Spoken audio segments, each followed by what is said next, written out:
She's a professional athlete's secret weapon, teaching NBA, MLB, and NFL players how to get in the zone, and that their mind is the most important muscle to flex. Joining us on Zoom is Laura Wilde. Laura, thanks for joining us.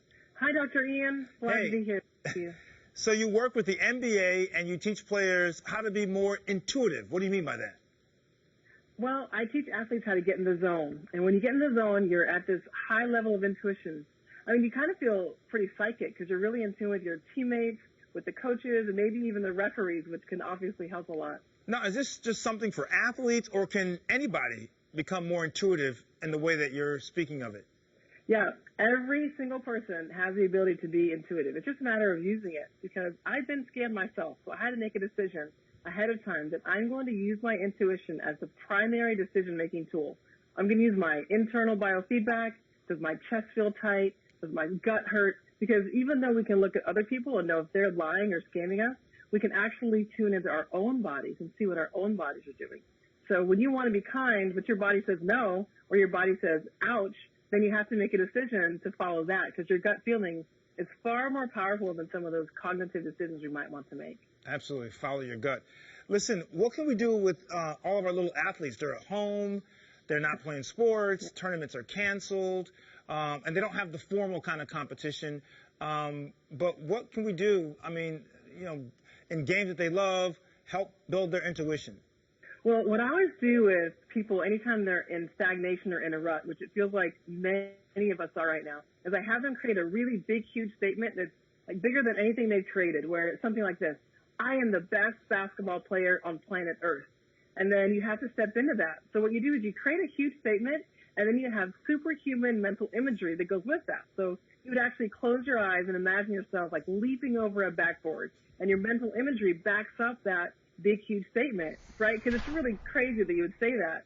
And you may even feel it in your body. Like it may kind of, you know, make you feel no way, but you keep saying it over and over again, so you can create new pathways, new subconscious belief systems. Yeah, how do you get, you know, kids in particular to overcome, you know, that negative talk, that self-doubt? You know, how do you get them to have a growth mindset? Yeah, well, I always say the growth mindset is about the repetition. Just like if you hear the negative things over and over again, you'll be more negative.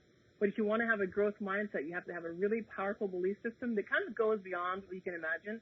So that statement again, you know, maybe I'm the smartest kid in my entire class. Even if it doesn't feel right or feel real, you want to go over and over again that resistance, because it's natural, right? I mean, it's kind of hard to be great. So our brain is lazy. It wants to be lazy. It wants us to survive. So if we start repeating over and over again, I am really smart, then we start to create a new belief system. We can override the resistance and the self-sabotage that actually we can probably feel inside. And that's our gut feeling, being uncomfortable with going beyond what is easy and going to something that's hard, but which is being great. Well, you know, Laura, I don't think that the science has been completely worked out, but I love the expression, speak it into existence. And that's what you're saying. Yes, absolutely. And, you know, where you put your energy and your attention, then that's what's going to happen. So if we really focus on the great things and the good things and being great, and not what we don't have, but what we have, then that's how you're going to get out of the rut. That's how you're going to actually be able to tune into your intuition.